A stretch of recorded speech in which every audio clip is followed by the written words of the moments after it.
Hey, what's up guys, and welcome back to this YouTube channel. It's your guy Igor here. And it's your girl Neetu here. Guys, today's video is dedicated to building wealth in Canada and your financial strategies in terms of how you can build wealth by using and leveraging, well, Canadian banking system. Some secrets that banks don't want you to know. Wealthy people in Canada here, they utilize every single aspect of that. And worst part about it, most people who are watching this, you'll find this information pretty new, and many people for some reason are not knowing how this system works. That's why I brought you our mortgage broker here, Neetu. She's with DOC Clear Trust Mortgages, my wife, and she wants to give you a couple of tricks in terms of real estate. In fact, guys, I want to tell you before we start about the mortgages, I want to tell you to support this channel. Don't forget to subscribe to this channel. Guys, and yeah, that's the best support for this channel, guys, because a lot of people watching these videos, they're actually not subscribed to this channel. And leave a comment down below if you have any questions. Before we start, guys, this video, I want to also tell you one more interesting thing, guys. This is the most interesting part, is that people have misconception about real estate professionals. I want to tell you something very interesting. Look at this situation, how it works in terms of money making through real estate, and then we'll get into Neetu's topic quickly. I'll just tell you how I made money for my clients just recently. So I listed the property in Northeast, and we listed it, guys. Well, essentially, it got sold $25,000 over the market value because of my sales strategies on when it got listed. And after selling that property, I purchased my client the property, negotiating the price down $7,000 below, essentially, guys, from the asking price from a builder as well. So you can do the calculation on how much money real estate professionals can actually save. A lot of people look at it from a scarcity mindset. They're like, okay, if I have a realtor, I can save money on the realtor, and the chances are people are not going to get the market value for their property. Here we got $25,000 over the market value, and guess how much my commission is? I charged from that client specifically $7,000 in commission from my side, and I made that client $25,000 in profit over the market value. So just guys, how it works. Now I work with eXp Realty myself, and of course, guys, this is essentially how things work in terms of real estate professional. A lot of people don't realize that we as real estate professional, not everyone, of course, there are some people who are transactional people, they just do the deal and that's it. But there are people like me, people who make you money from real estate transactions. Now, let's get back to the topic, and Neetu is dealing with the same kind of situation right now, and she wants to cover you on how you can actually buy a house. What are the main things? Buying another property, for example. If you already have a property, you could actually buy another property without even having a down payment, and there is multiple options for that. So you don't need money if you have something in equity, and she's going to tell you all about it. So what are the strategies, Neetu?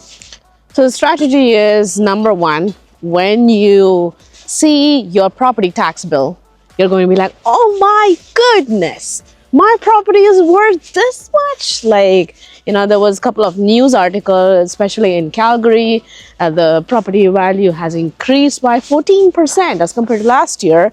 And if you look at in Edmonton, they have also increased their property taxes.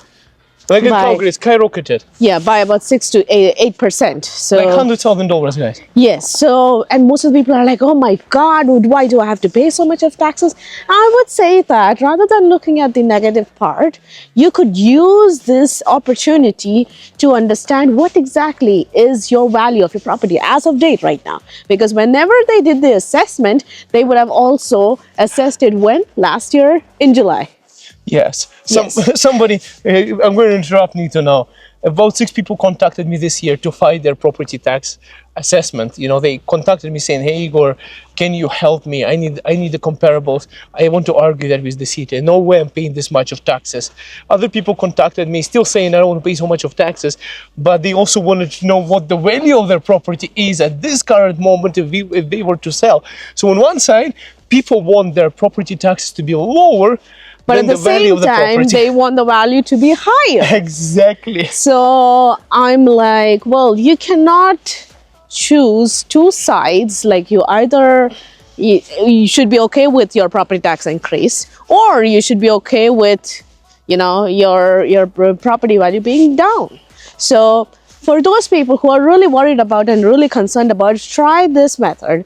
You try and see, or give a call Igor and ask him, okay, Igor, just let me know what exactly the property value of my property is as of date, and let me know how much would I get. So after deducting all the expenses, the best thing that you can do without even putting any down payment, without even lowering down or extracting any money out from your savings, you can use that increase in equity in whatever you've already paid off mortgage and put that into another mortgage. Meaning you can buy a bigger house. You can, if you're upsizing, if you prefer upsizing, you can buy that another house without putting a single penny from your savings, from your stocks, from your mutual funds, whatever you have. And most of the people don't know about this. And it's really surprising to me, how come people don't know about this? This is one of the steps, is one of the most crucial education that needs to be done to people. And if you're just going to be sitting and just paying off your principal and interest year after year, you're going to be left. I mean, yes, you're going to be paying off that mortgage, but at the same time, you're going to be missing out on other properties, newer properties, let's say bigger homes that you and your family could afford at this current point in time. So it's like, there was one financially savvy guy in a gym who came to me and he wanted to brag about that role. Now I forgot that name of the role. It was like 7-Eleven or something like that. Essentially, it means that how many years it's going to take with the current interest rate. Guys, correct me on the comments. I know you know that. You should know this rule. If you don't Google it, guys, and still correct me. So, I just for fun's sake, 7-Eleven. But essentially, it just calculates your compound interest rate and how many years it takes you with the current interest rate to double your investment. And that guy was like, wow, I could tell to that guy he thinks he's a freaking genius in terms of wealth building. But honestly, he has no idea. There is one rule that I like about building your financial situation, and I think the most powerful tool in business is called leverage. Right, guys? Take it down, note it down. Leverage is the way to actually make business in Canada. Honestly, if you follow the standard advice from a banker on how to make wealth, they make commission from selling you different interest rates and stuff. They will say invest in mutual funds and give me my commission. No, exactly. The management fees, whatever other fees and stuff like that. It's great, but the problem is you'll probably be dead before you compound your interest rate over the years. Because you know what, guys, none of us are going to live forever. I'm walking in the forest. Sometimes there are cougars, sometimes there are bears. You don't know, somebody's going to eat Igor today. Maybe Nito's going to get eaten because I run faster. But long story short, guys, is that it takes years to compound, and we don't know how much we are going to actually live. But what I noticed from bigger investors, from people who are real estate investors that I deal on a daily basis, they like leverage. And essentially what Nito is telling you, that is a leverage where you don't need to pull out your savings. So essentially you can increase your real estate portfolio. You could actually turn your property into a rental, right? Yeah. So you can even do that. Options? Yeah, you can even do that. That's actually a second option that you can choose to do. If you don't really want to sell off your property, let's say, and you don't really want to put anything as down payment for the next property, what we can do is we can appraise your property. Now, depending on which bank we choose for you, which lender, they're going to be sending you an approved appraiser, appraising the property and taking out something called as home equity line of credit. So how this is done is that whatever is the market value and whatever is your remaining mortgage balance, they do a calculation and they tell you out of the calculation, it's up to 80% of your property value minus your mortgage balance. Whatever is left, you can take out that and use it towards the down payment of the next property. Yeah. Right? So you can, again, here, we are not touching your savings. We are not touching any of your other, let's say, investments or whatever you have invested into. We are only leveraging the equity of the home. Now, in this case, there are different other videos that we have done, how exactly you can use that to write off. Just check with your accountant and how exactly you can write off those interests based on the HELOCs. But what is really important here is that if you choose to do that, you're paying two mortgages. Obviously, you can combine that, the HELOC, into your actual mortgage, and you can do that. That's one option.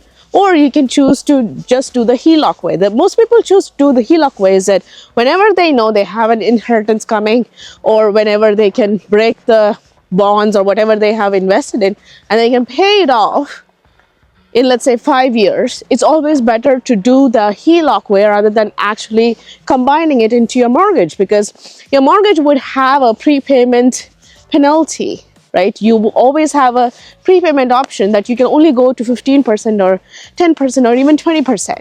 You cannot pay off your principal more than that Without penalties. Without penalties.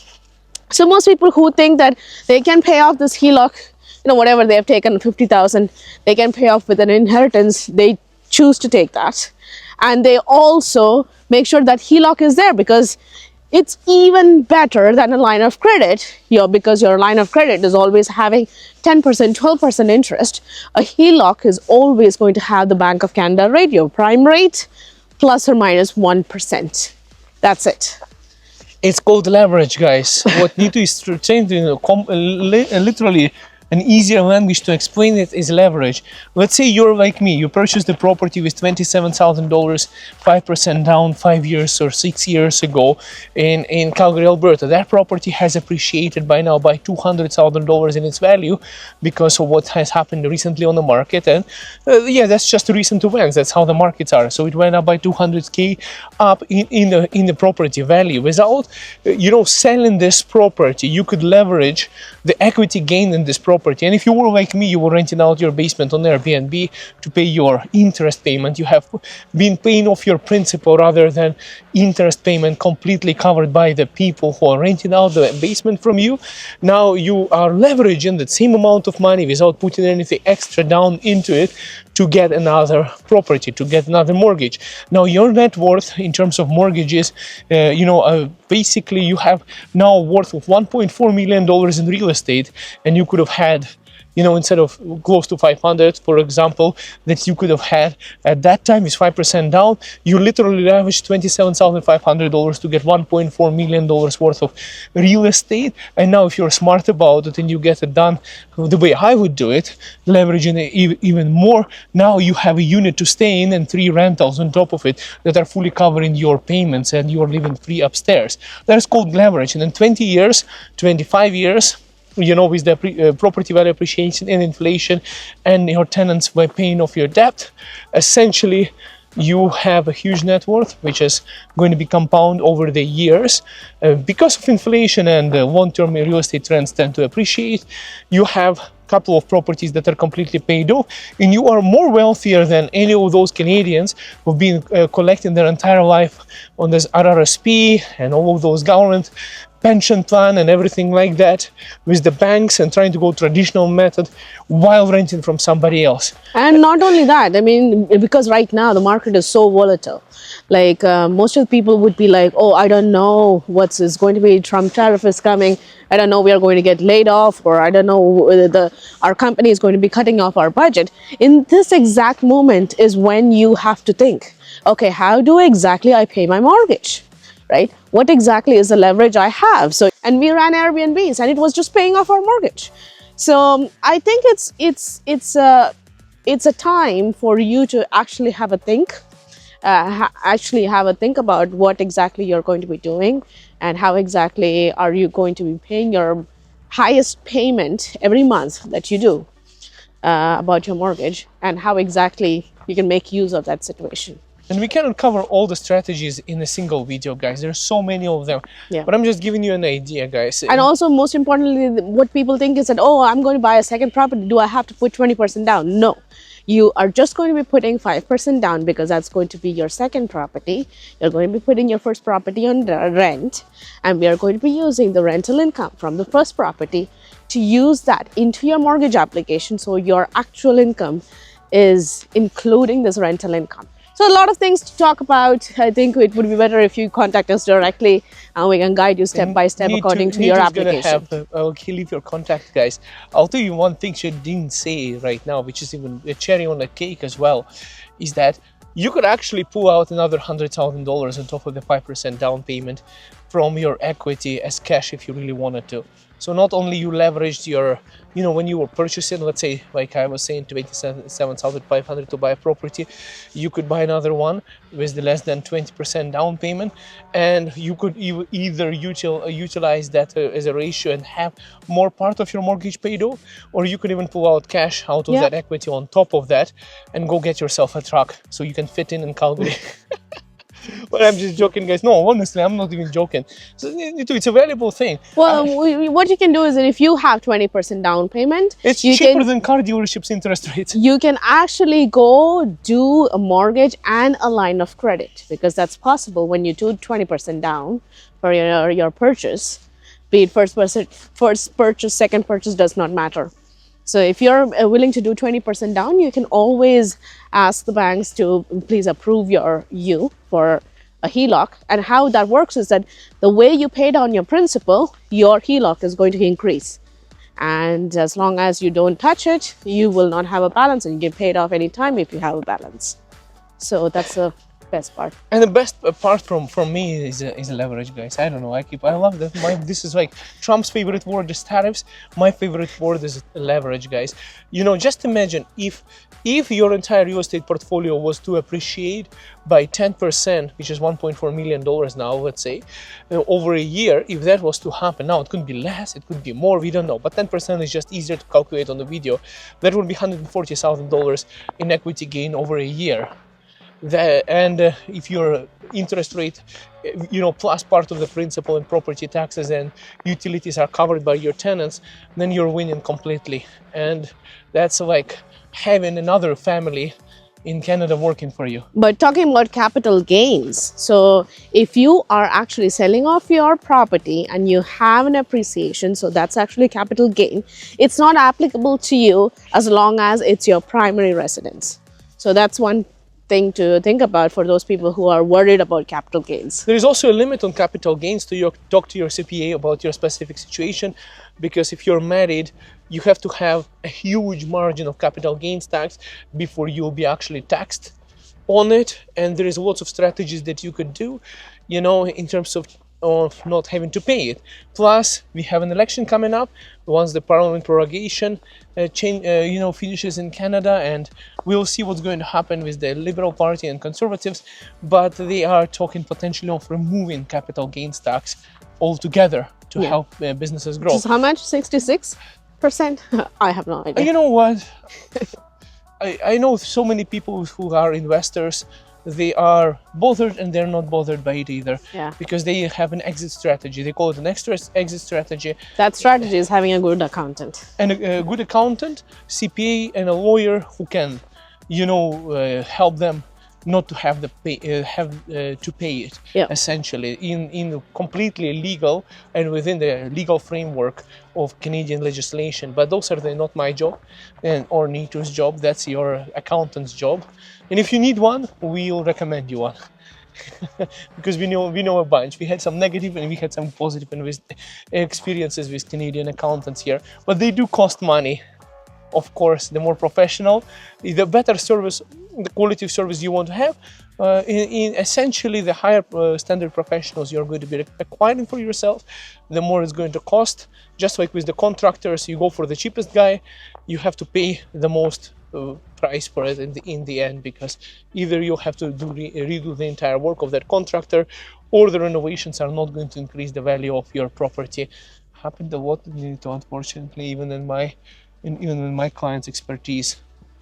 Guys, thank you so much for watching, and we'll see you guys in the next video. And if you want me to break down that the fact that I told you guys about the initial of the video in terms of making more money, it's insane. I was just sitting here the other day and calculating. Can you imagine, guys?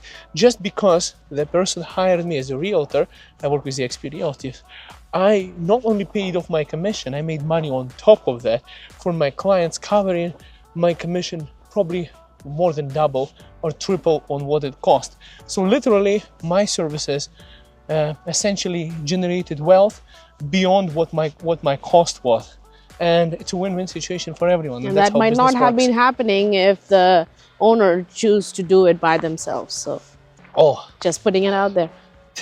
that would not happen. They would not have an idea on how to create a multiple offer situation. They would not have an idea on how to negotiate all of this stuff. They won't even have an idea where to get condo docs from. Yeah. And for free as well. Anyways, guys, thanks for watching. We'll see you in the next video. Bye for now.